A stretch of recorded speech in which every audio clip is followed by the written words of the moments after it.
Good morning and welcome to Gen Taub Live. It's so great to see you all. And welcome especially to all the new folks who have now joined our community. Let's do this. Today's show is about fighting back.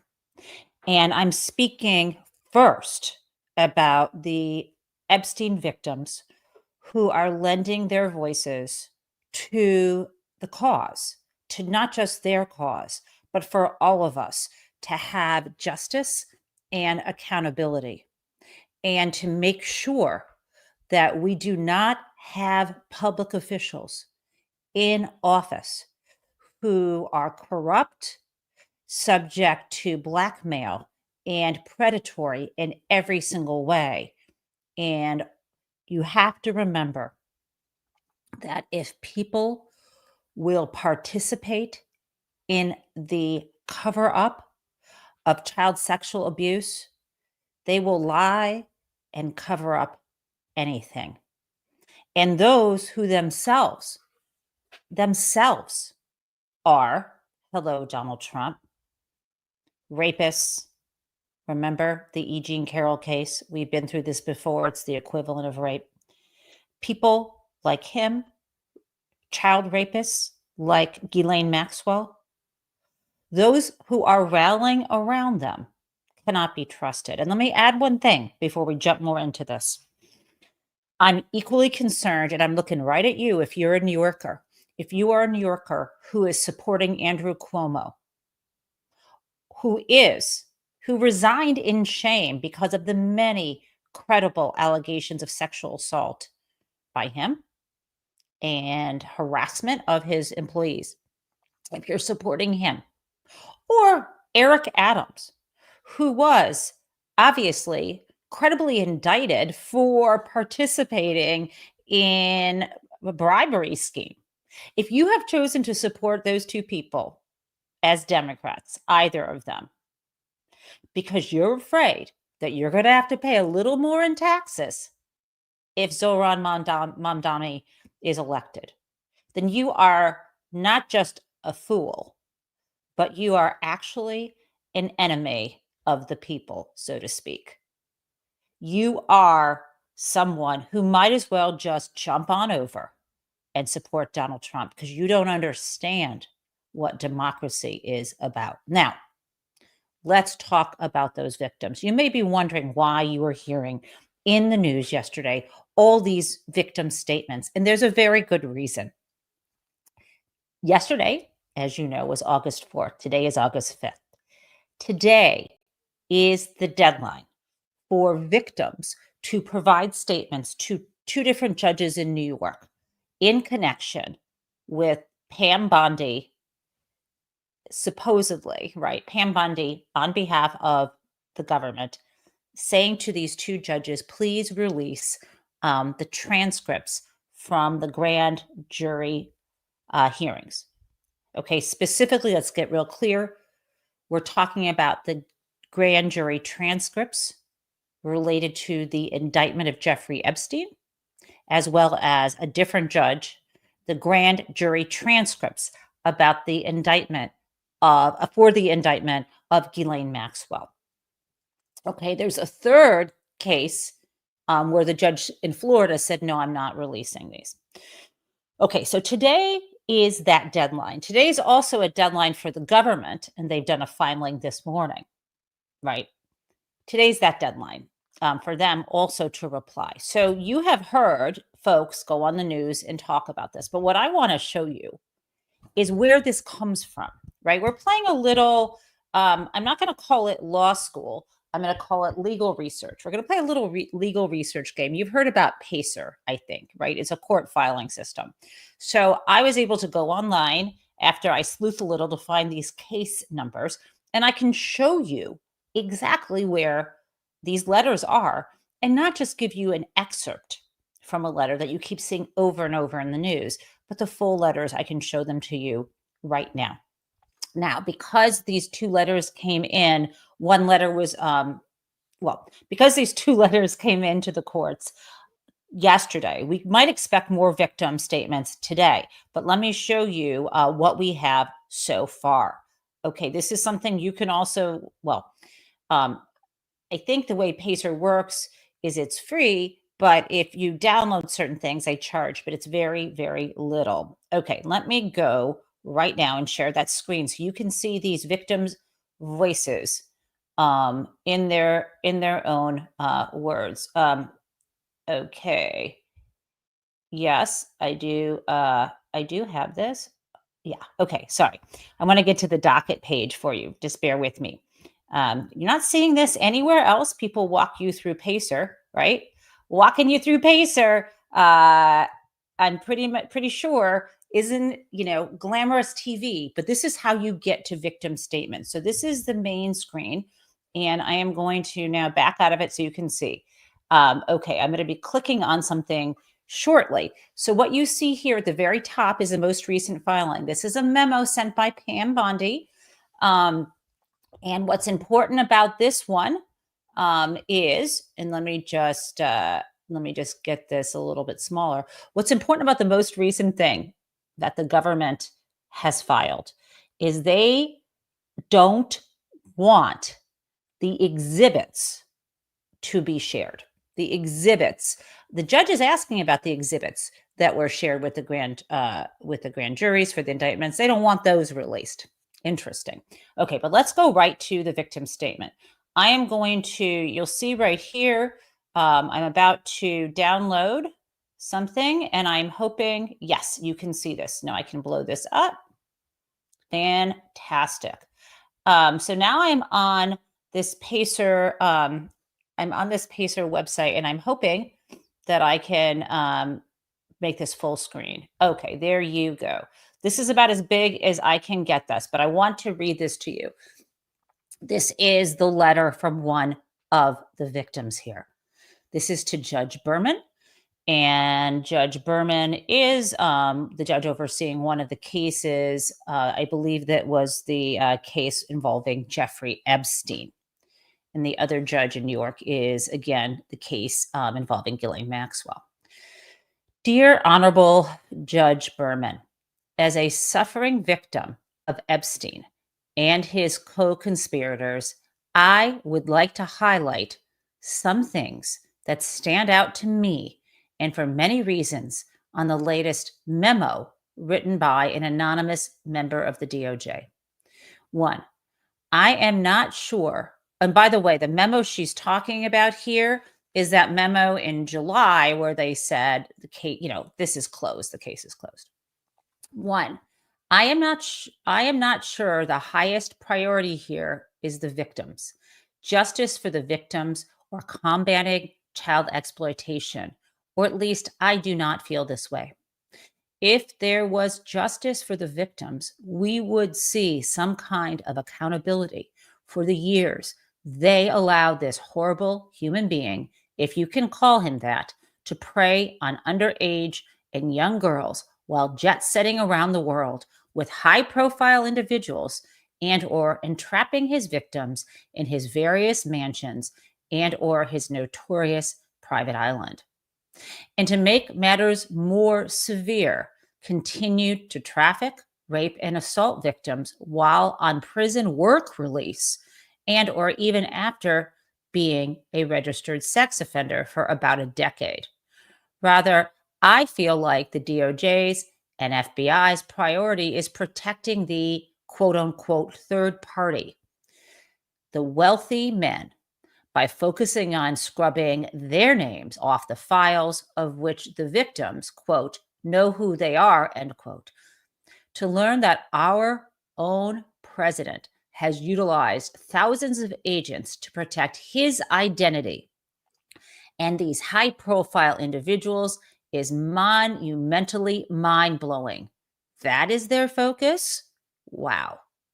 Two, the fact that he, quote unquote, killed himself in prison leaves us all empty, without answers, without resolution, with the ongoing conspiracy that will never die. I ask myself every day, what happened? Did he really kill himself? Is he still alive? Where is he buried? Why didn't we get to see his dead body? This all leaves me fearful, angry, and rightfully devastated and damaged. 3, the latest attention on the Epstein files, the client list, is, and then she writes in all caps, out of control. And the ones that are left to suffer are not the high profile individuals. In all caps, she says, it is the victims. Why the lack of concern in handling such sensitive information for the victim's sake? I appreciate your time reading my short thoughts and feeling, and my anxiety and frustration is not aimed at you, obviously.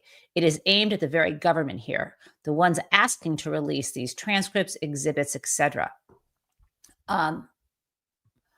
of which the victims are not privy to, while they have concluded that there is nothing more to see on the files they hold. Yet no one has seen them but them. I am beside myself. I think what I would request from you, Your Honor, is to consider having an approved third party review these documents to ensure that no victims' names or likenesses are revealed through its release.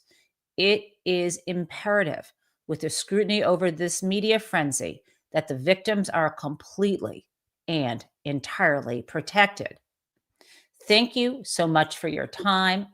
I have attached the portion of the DOJ's memo and link to their statement. Okay, so that is one victim statement. I want to share with you the second one. And thank you for taking this time to listen to the victim's statements. And I'm going to make this full screen as well. Dear Honorable Judge Berman, I come forward to you today in disdain, disgust, and fear of how the United States of America's DOJ has handled the promise to release the Epstein files. Out of respect for the court, I will keep this short, to the point, and as direct as possible. It has been a very difficult time for me personally, mentally, and emotionally, dealing with the circus around the Epstein files. I use quotations because what are these quote unquote files exactly anyway? I regrettably feel the need to come forward and shed some light on the government's motion to unseal transcripts, documents, and exhibits from the case that was never tried. Sad to say, for the victims, we never got our day in court. Apparently, Epstein killed himself under whose watch? Oh, was it Trump's DOJ? Interesting. Although for complete and utter transparency in this case, although I am for complete and utter transparency in this case, we deserve transparency from our own government, the agencies that were supposed to be there to protect us victims. And guess what? They utterly and completely failed us. Unfortunately, with their disregard for the victims, I feel it is imperative to write this letter to the court. Because I personally desire to remain anonymous, I feel like I do not have a voice. Therefore, with it being my right to have an opinion as a victim in this matter, I have a voice to speak to the court and to the United States. Dear United States, I wish you would have handled and would handle the whole quote unquote Epstein files with more respect towards and for the victims. I am not some pawn in your political warfare. What you have done and continue to do is eating at me day after day as you help to perpetuate this story indefinitely. Why not be completely transparent? Show us all the files with only the necessary redactions. Be done with it and allow us to heal.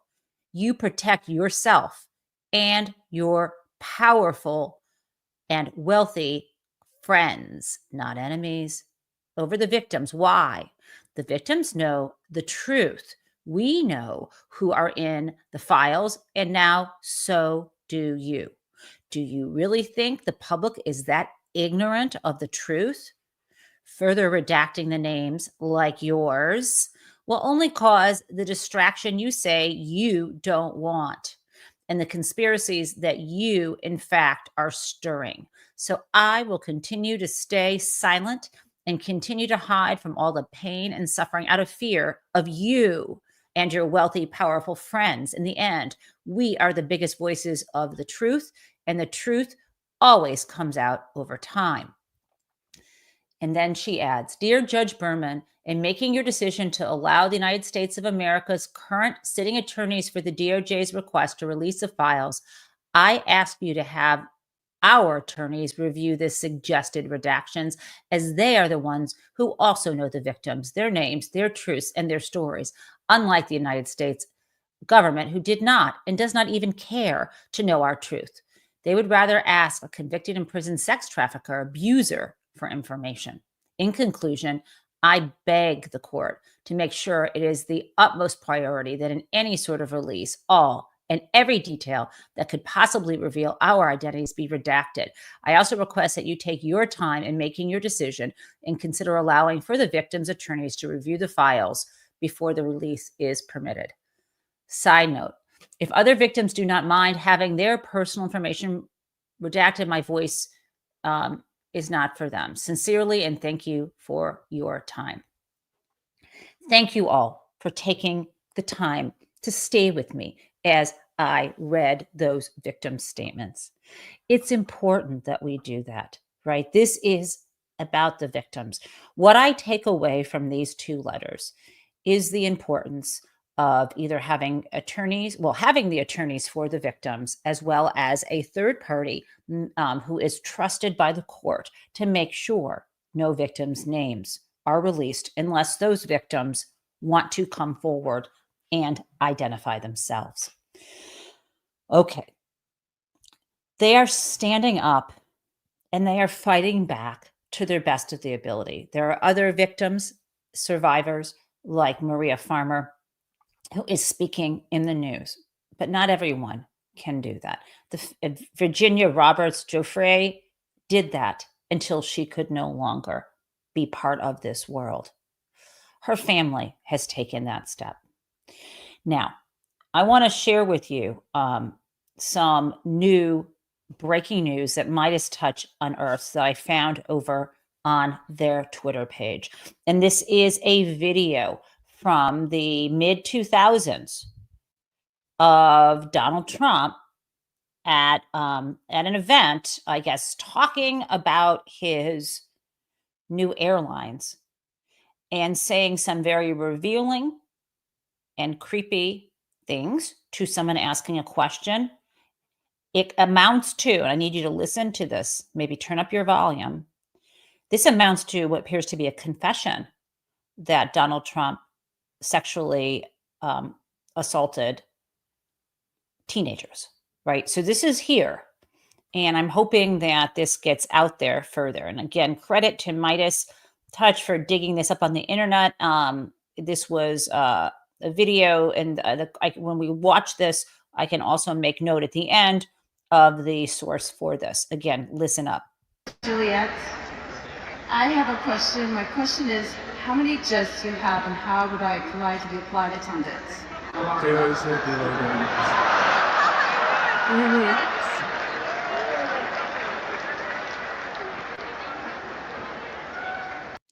So the top of this, it says source Rodney C. YouTube 2006.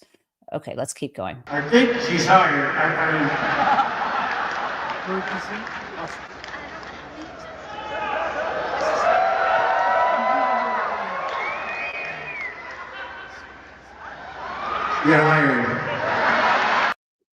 Okay, this was at the Learning Annex, which is in New York City. I'm not vouching for the accuracy, but I trust Midas Touch. Let's keep going. Now, I had a case. It was very interesting. A beautiful girl who was 17 or 18 applied to be a waitress. She's so beautiful. She's like a world-class beauty, like the young lady who just asked the question about the actress. She's so beautiful. And my people came, she said, "Well, Mr. Trump, she has no experience. So I interviewed her anyway, because she was so pretty. And I said, let me ask you, do you have any experience? She goes, no, sir. I said, when can you start?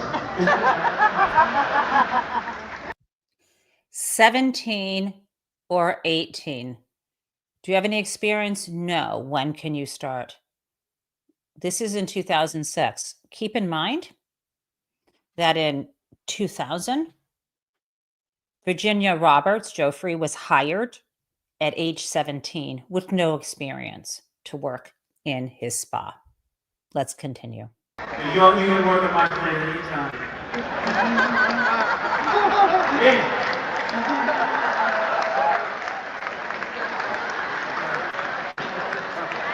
See, now, she worked at my place. That's like a death wish for me, right? That's like an alcoholic. I have many friends that are wonderful people. They're alcoholics. You put scotch in front of them. It's like, this would be my form of alcoholism. Okay, yes, ma'am.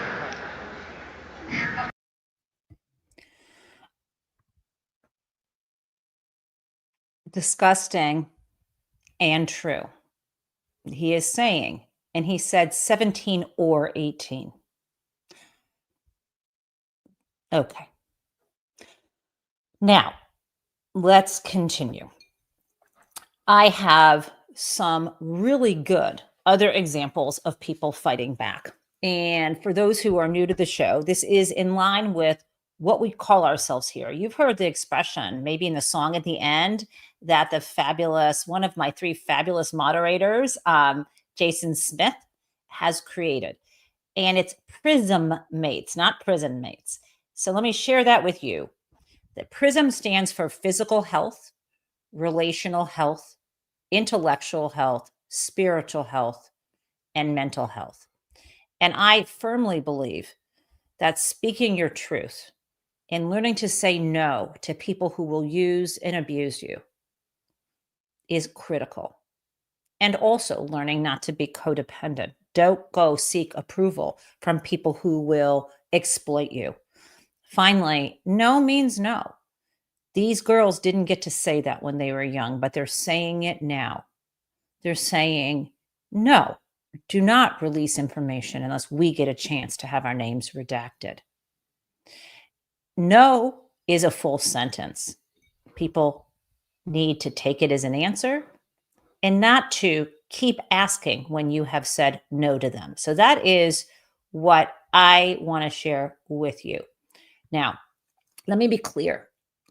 Publicly ogling adult women and saying that they're hot might be creepy. It's not illegal. It's not a confession of anything. However, what I'm talking about there is him saying that he's essentially a sex addict and he would not be able to resist even a 17-year-old, as he said, a case when he hired her with no experience. And he doesn't ask how old this woman was. I'm not sure. She looked like she was in her 20s, but saying that it'd be a death sentence. He wouldn't be able to resist her if she were on his plane. Does that sound familiar about what he'd said a year earlier, 2005, in the Access Hollywood video where he says he can't resist himself?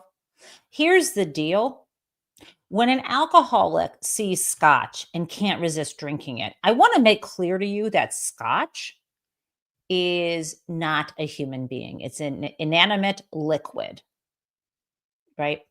When you say that you are a sex addict, that's your issue if your activities are consensual, where your partner or partners are consenting adults.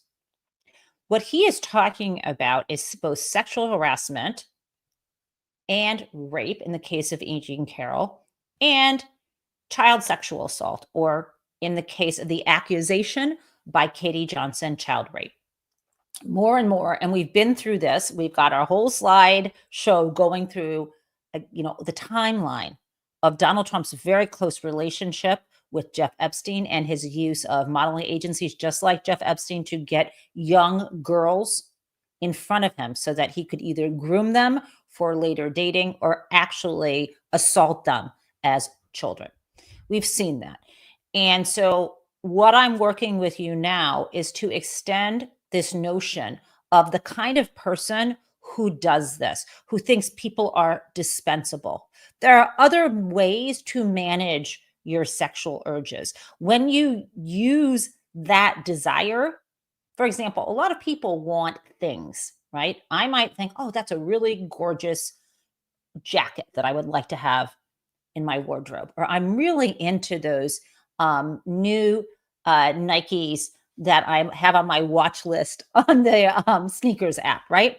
I may want those, but there's a difference between wanting an object and stealing an object. And there's a hell of a lot of difference between wanting a person and raping them, right? There's that line is about power. It's not about sex. And he is, of course, Donald Trump takes what he wants in every aspect and he lies all the time. And so what I want you to draw the connection here is there is a reason that being a serial sexual assaulter like Donald Trump is a feature, not a bug, for a lot of Republicans. And in some cases, wealthy Democrats, the kind who will support Cuomo. And the reason why is they don't want a society of egalitarianism. They want a society where they take more than they need so they can have power and feel better about themselves and maintain their personal family dynasties and crush our democracy. It's all linked together. And that is when I get to how we are all fighting back now. Now, to start this out, and I'm going to be talking about what's going on in Texas, in California, and elsewhere, and New York. But I want to start out right now with what I think is flabbergasting and about time. Rachel Maddow has finally said on air that we are living under a dictatorship. Now, if you've been watching this program, I have been saying that for months, that this is authoritarianism. This is what it is. And that is where I got that PRISM motto. Like, what are we going to do? Let me just add that to the stage. What can we do in these times? And it is to protect our health in every form. So last night, Rachel just said it out loud. And I want to share that with you because this is on MSNBC, major cable news station, mainstream media to some degree. Obviously, her programming is more center left, but let's go. We were all warning about for the last few years is not coming, it is here. We are in it. This is what it likes, it turns out. This is what it's like, right? It's August, it's a Monday, every day the sun rises and the sun sets, and there are, sports and movies, and there are new hit songs, there are scandals here and there are crimes. There's everybody's personal quotient of family drama and health worries and money worries and falling in and out of love and in and out of faith. Life has not stopped, and none of our personal lives have stopped. But also, at the same time, life in the United States is profoundly changing, is profoundly different than it was even 6 months ago. Because we do now live in a country that has an authoritarian leader in charge. It's true. We have a consolidating dictatorship in our country. And it sounds melodramatic to say it. I know. No, it doesn't. But just it's not melodramatic. Go with that for a minute, right? Think in melodramatic terms. Think in cinematic terms. Imagine the cartoon-level caricature of what you think a dictatorship looks like. It's secret police, right? A massive, anonymous, unbadged, literally masked, totally unaccountable internal police force that apparently has infinite funding, but no identifiable leadership. And they act in ways designed to instill maximum fear and use maximum force.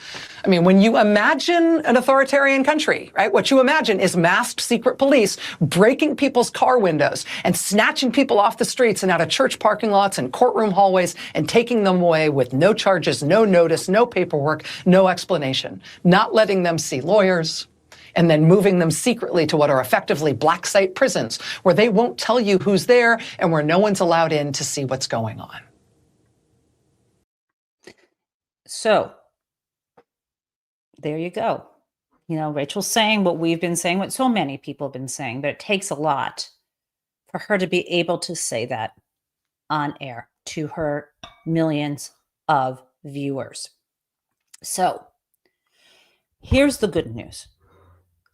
The Democrats are getting it, at least enough of them. We are facing, as you know, a year from November, the midterms, which entails a chance to take back the House of Representatives, which could put the brakes on a lot of what Donald Trump is doing, as well as allow for a lot of hearings in the House to expose what he's doing. Now, yes, he'll do the executive order thing. I get that. But it would be huge for us to take over the House. And the Republicans only have a slim majority. It's like 3 people. This is critical.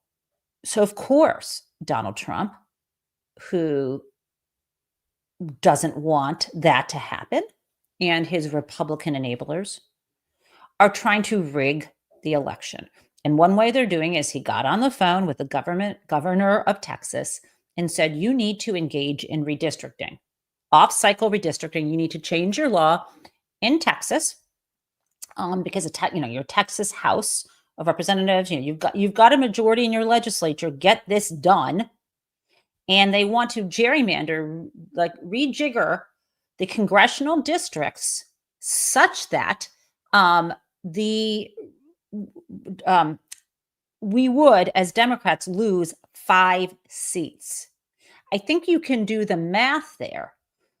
What would happen in Texas could very much be the election maneuvering coming from the top to ensure Trump continues his agenda. This would be huge if we could take back the House. Now, if Texas can do that under their law, it will get done. Now, in order for them, let's just talk about the timing.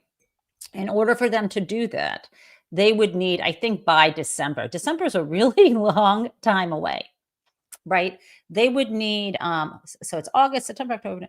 In 4 months, they would need to have this done in order for people to know where they're running for office and so on and so on. Going into 2026. I think that is when they would have to do it. Now, Texas, the legislature doesn't have, it's not like a full-time legislature. And so it doesn't have its regular sessions all year long. I think it runs from like January to sometime in the summer. However, to get stuff done, the governor can call in what's called special legislative sessions. And I think they're like 2 or 3 weeks at a clip. The governor has called in a special legislative session. And Texas also has this weird thing where, not weird thing, but there are, my understanding is there are 150 members of the House of Texas House.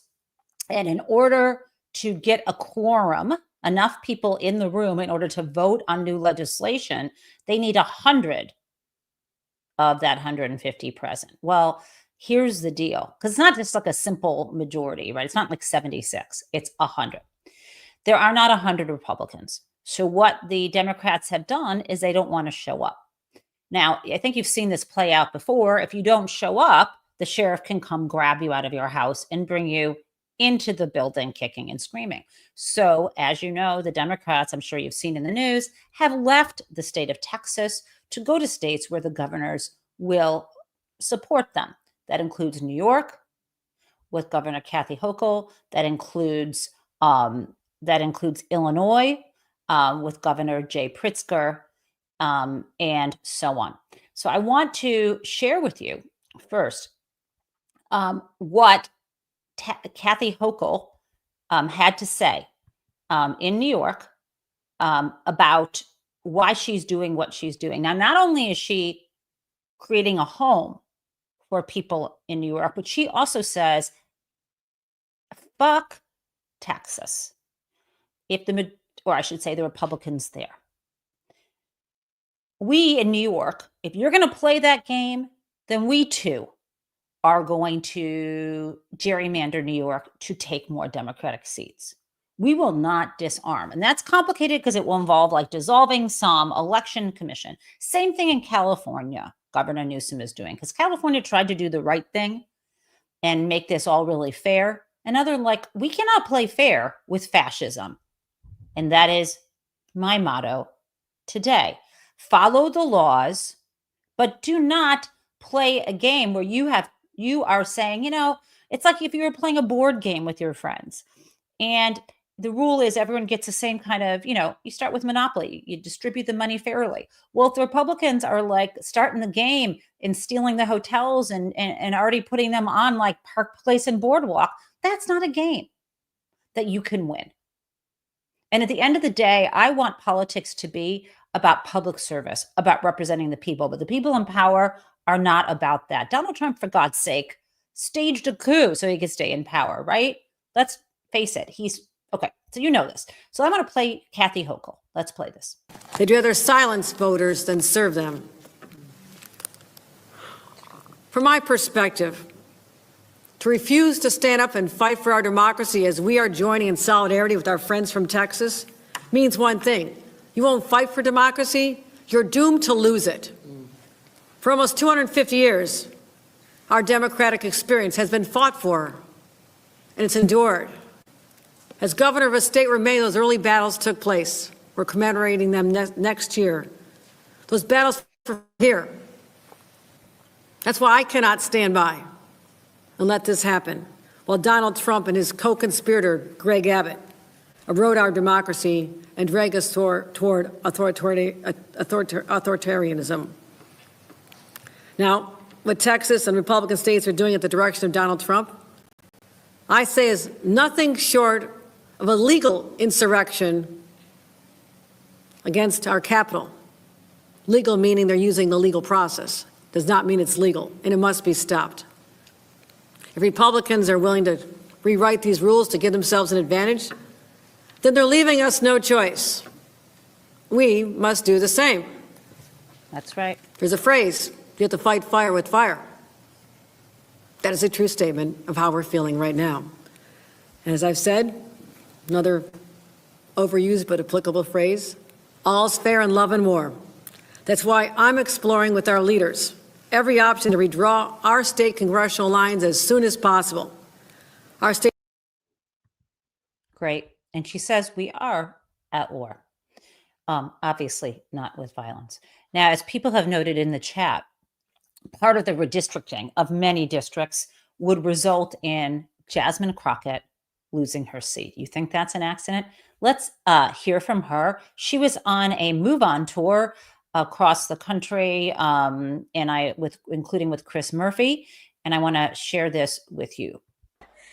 And I have to tell you this because I'm so inspired not only by all of you that decided to show up today, but right before I got over here, my former colleagues from the Texas House, those Texas Democrats, decided to get the hell out of Texas. They decided to use whatever tools they could, and breaking quorum is where they are at right now. And they didn't just do it by themselves. They went to Illinois, where there is a governor that gives a damn. You see, this fight is going to take all of us. That is why I say we are one. But so that was the Won't Back Down tour. So the members of the State House, the Democrats, are helping protect her. Now, she mentioned governors who give a damn. Let's go back to what when Kathy Hochul was speaking.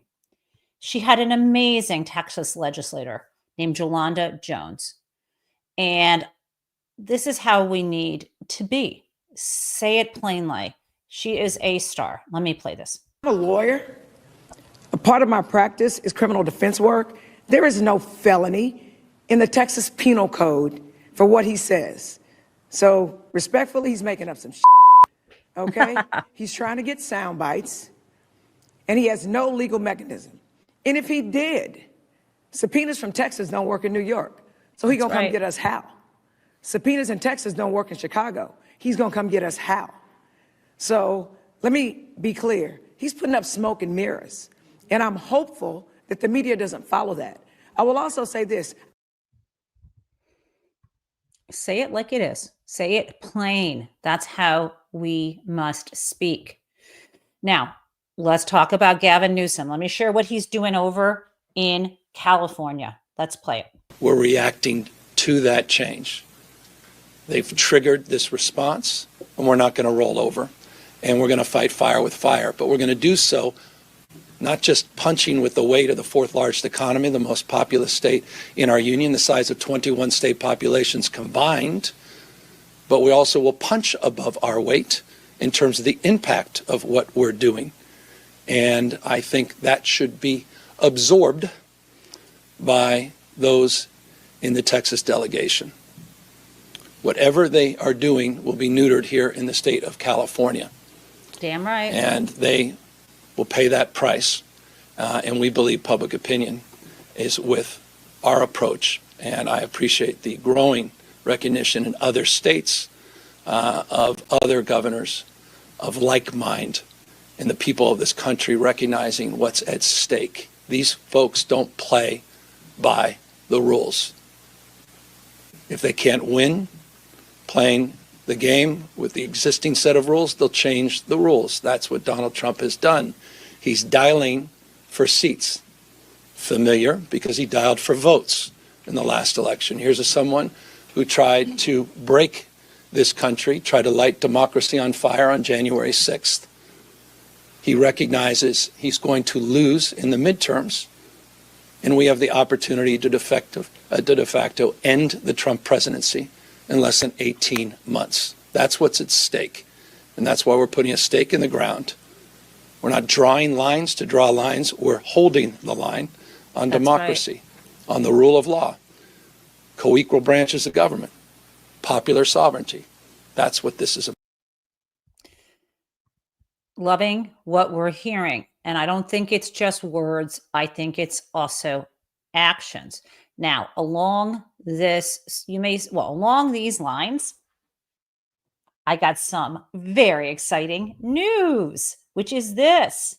Sherrod Brown, one of my favorite senators of all time from the great state of Ohio, who lost his seat in the last election because gazillions dollars from crypto bros and crypto kleptos went into supporting Bernie Moreno. Okay. But there is an open seat. I think you know why, because JD Vance is now vice president. So it looks, there's a scoop that was in Axios that Sherrod Brown is interviewing campaign managers.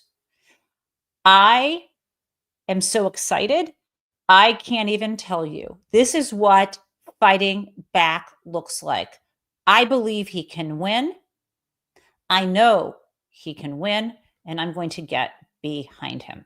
Now, I want to continue here because you may say, okay, this sounds really good, but what about states? I mean, we talked about Texas, and remember, Texas has Democrats standing up for their constituents. What about other states? States like Nebraska. Well, in Lincoln, Nebraska, which is home of University of Nebraska, there was a town hall. Mike Flood, representative from the House of Representatives there. I'm not from the U.S. House of Representatives, sorry, the Nebraska rep, had a town hall, and it did not go well for him. Let's share a couple clips from that. More than anything, I truly believe this bill protects Medicaid for the future. I believe it. Yeah, the people there aren't buying it. But you might just say, okay, you've heard stuff like that. And that is going around in the news, all the booing. But there was something else I thought that was really telling. And this is tying it all together. So at that, there were a lot of questions and answers, lots of booing there. And so why am I, sorry, let me just look at, I just want to make sure that I know exactly what Mike Flood's title is. So there's a lot of booing there against him. And yeah, he's the U.S. representative from Nebraska. We got it. Okay, so what was happening in that crowd was a chant, tax the rich. Okay, because as you know, Donald Trump and his budget is adding trillions of dollars to the deficit or to the debt, national debt, and also is a huge tax cut or tax extension, major cut for billionaires and corporations. And this is why he is now trying to raise money through tariffs and cutting the hell out of everything the public has fought for that we got starting with Roosevelt, right? This is what they're doing. Medicare, Medicaid, school programs, you know it. So I want you to hear this chant, and it's music to my ears. Next slide, please. No taxes on overtime. Tax the rich.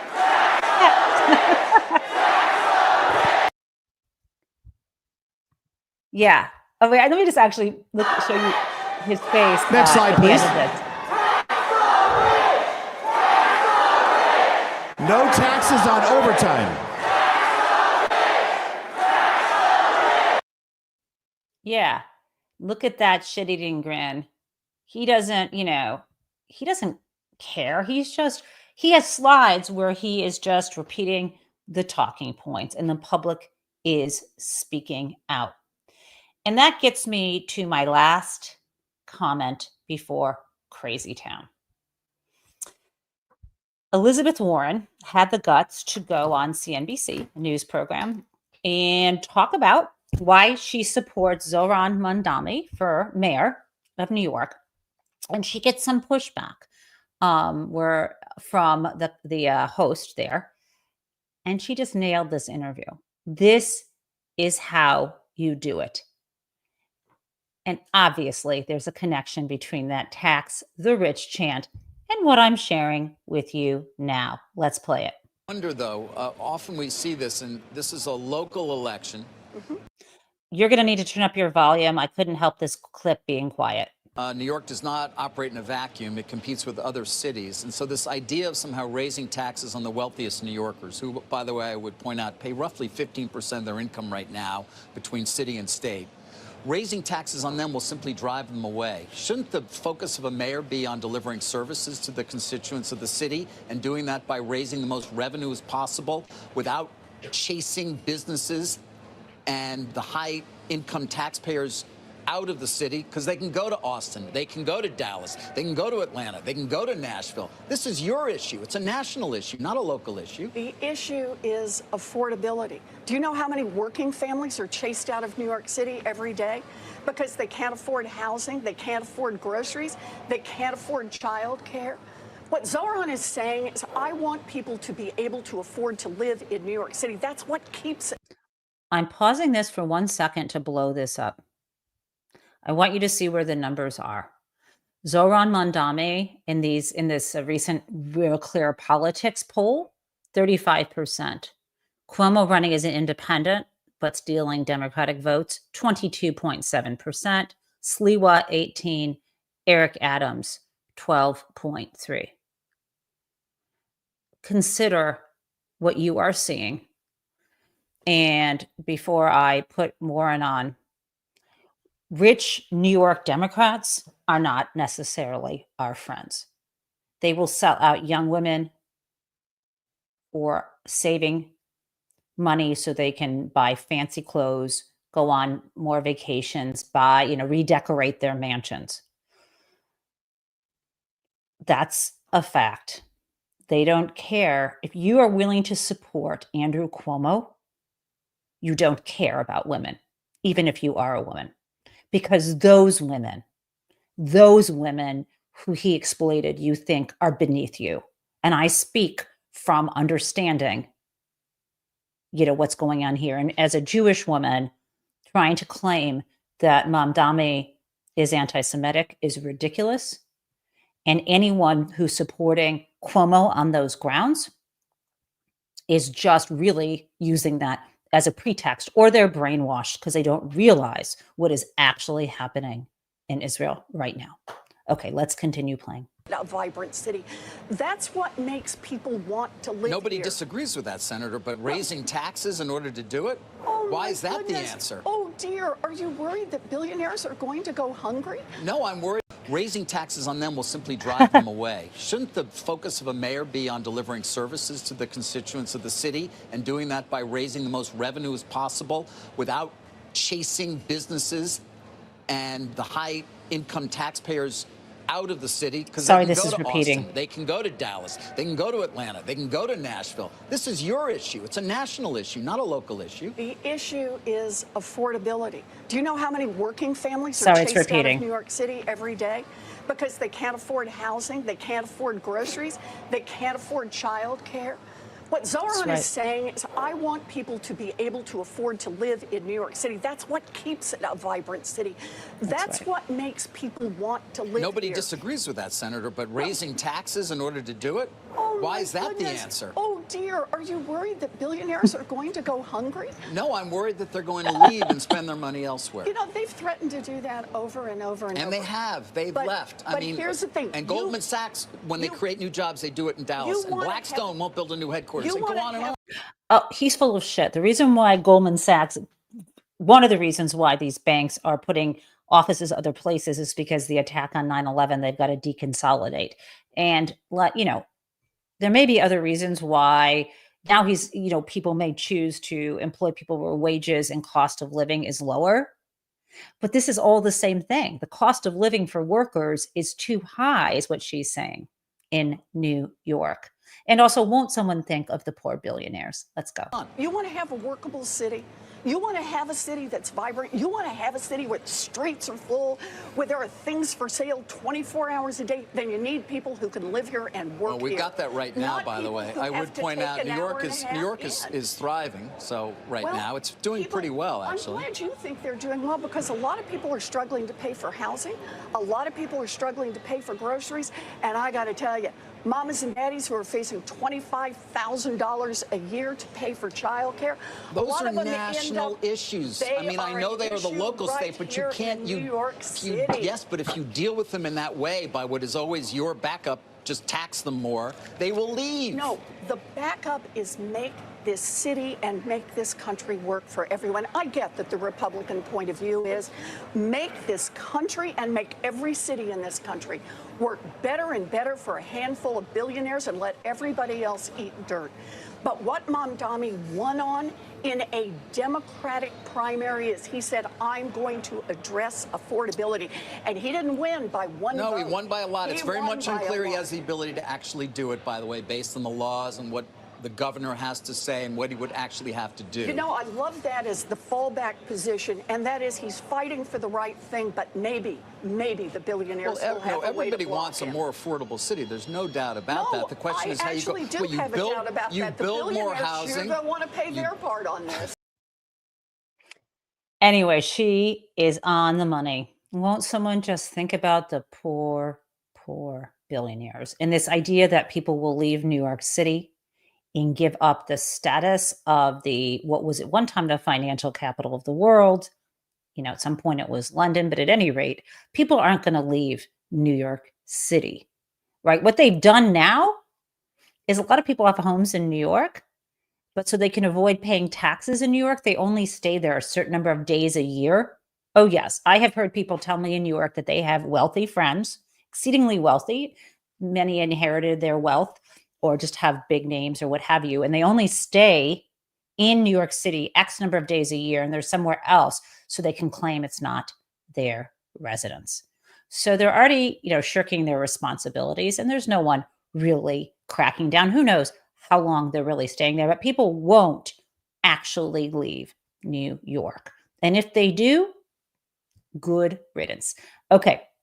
And with that, my friends, I have Crazy Town for you. Let's play it.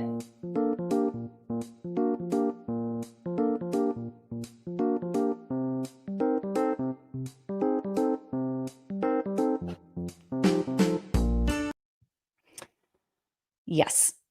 Crazy Town today comes to us from Alabama, where the billboards do not lie. Let's play it. I love it.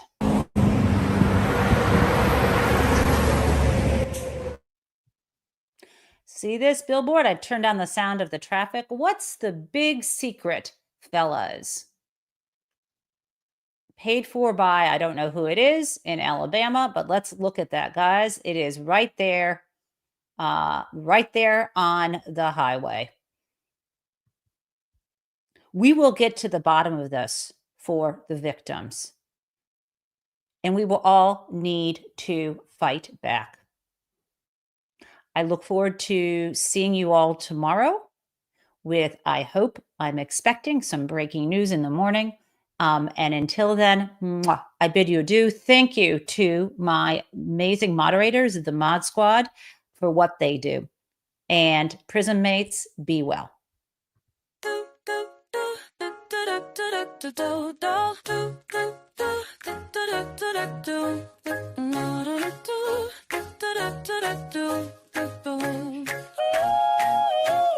Hello, prison mates. It's the Jen Taub Show. Well, welcome everyone. Let's learn about what is happening in politics yesterday and today. There was hope, and we are together in this democracy we work for. And again, welcome to the Jen Taub Show.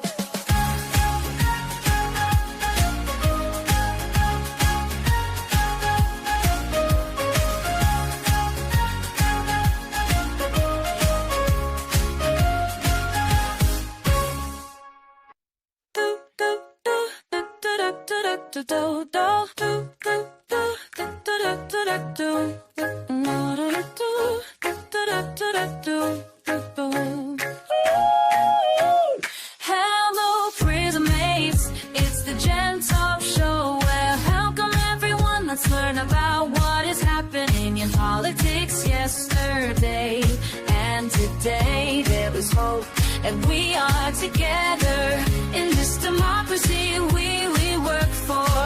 And again, welcome to the Jen Taub Show.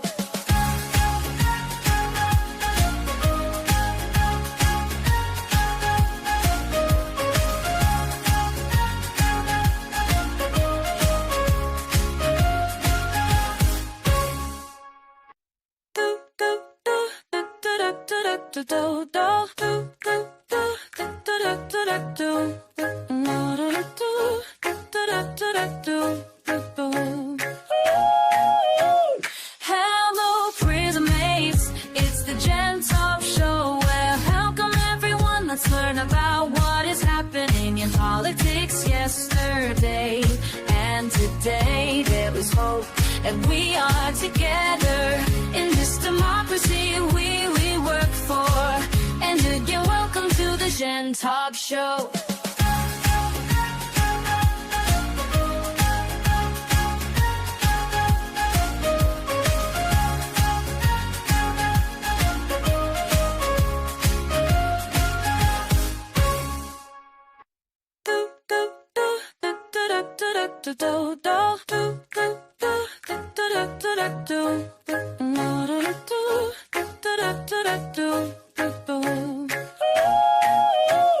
Hello, prison mates. It's the Jen Taub Show. Well, welcome everyone. Let's learn about what is happening in politics yesterday and today. There was hope, and we are together in this democracy we work for. And again, welcome to the Jen Taub Show.